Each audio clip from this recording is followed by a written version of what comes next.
Assalamualaikum warahmatullahi wabarakatuh. Selamat datang di kisah inspirasi kehidupan. Kali ini akan disajikan sebuah kisah inspiratif yang faktanya pun sudah terjadi dan semoga bisa menjadi penguat hati Anda. Hukuman untuk istri yang enggan mengunjungi mertuanya. Setelah menikah, selain ayah dan ibu kandung juga ada orang tua baru dari pasangan, yakni mertua, baik istri atau suami, harus bersikap baik kepada mereka, selayaknya orang tua sendiri. Namun, terkadang ada seorang istri yang tidak menyukai mertuanya dengan berbagai alasan. Mereka jadi enggan mengunjungi mertuanya, bahkan terkadang ia melarang suaminya untuk bersilaturahim kepada orang tuanya sendiri. Hal ini tentu akan menjadi pemicu konflik dalam rumah tangga. Lalu, adakah hukuman untuk istri yang enggan mengunjungi mertua? Sebelum menikah, surga seorang wanita berada di telapak kaki ibunya. Namun, ketika telah menikah, maka surganya akan berpindah ke telapak kaki suami. Sebab, suami harus memikul tanggung jawab penuh terhadap perilaku sang istri. Maka, seorang istri diwajibkan menaati suaminya dalam hal-hal kebaikan dan mengandung unsur kepada Allah. Islam telah memberikan dorongan yang kuat kepada istri untuk senantiasa mematuhi suami, serta mengingatkannya untuk tidak menaatinya dalam perkara yang ia bisa taat kepadanya. Dalam Al-Musnad dan Sahih Ibnu Hibban disebutkan bahwa Nabi SAW bersabda, jika seorang wanita telah mengerjakan sholat 5 waktu, berpuasa 1 bulan, menjaga kehormatannya dan menaati suaminya, maka akan dikatakan kepadanya, masuklah kamu ke dalam surga dari pintu-pintu surga yang mana saja yang kamu kehendaki.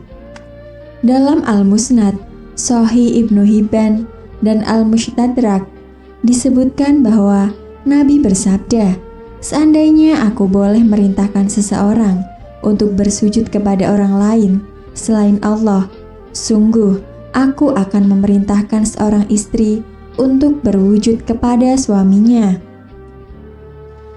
Dalam kitab As-Sahih diriwayatkan bahwa Nabi SAW bersabda, maukah kalian aku kabarkan tentang dosa yang paling besar, yaitu menyekutukan Allah dan mendurhakai kedua orang tua.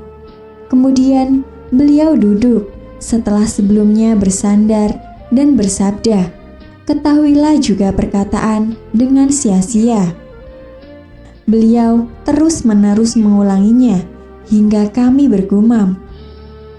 Sekiranya beliau berhenti, di antara sempurnanya ketaatan seorang istri kepada suami, hendaklah ia berbuat baik kepada orang tua suami, berbakti kepadanya, tidak berlaku buruk pada keduanya, dan bersabar terhadap apa yang muncul dari keduanya.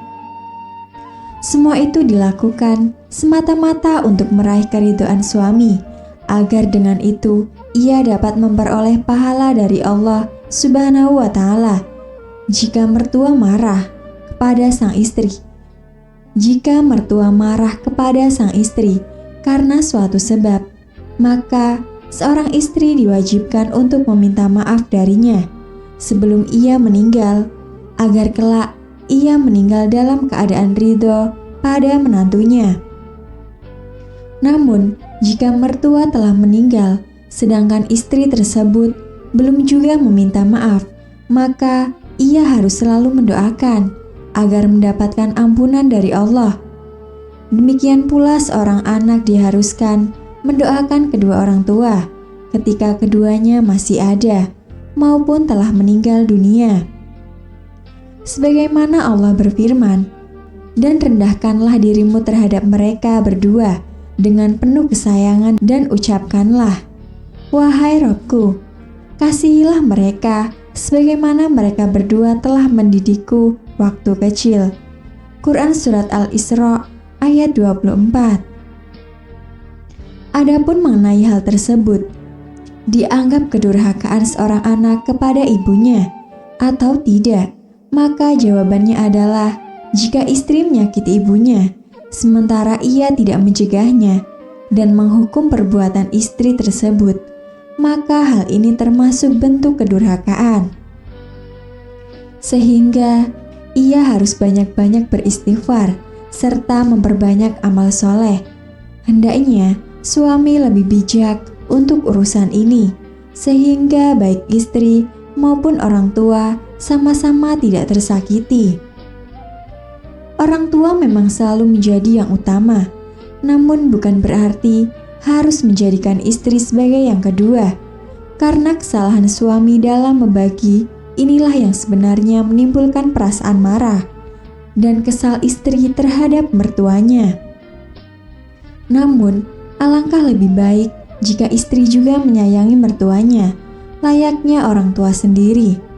Karena sebenarnya hal ini menjadi ladang amal mereka untuk meraih surga. Ketika suami bisa meraih surga di telapak kaki ibunya, istri juga meraih surga karena menaati suaminya. Demikian kisah yang bisa kami sampaikan. Semoga bisa bermanfaat untuk kita semua. Akhirul kalam, lillahi taufiq wal hidayah. Wassalamualaikum warahmatullahi wabarakatuh.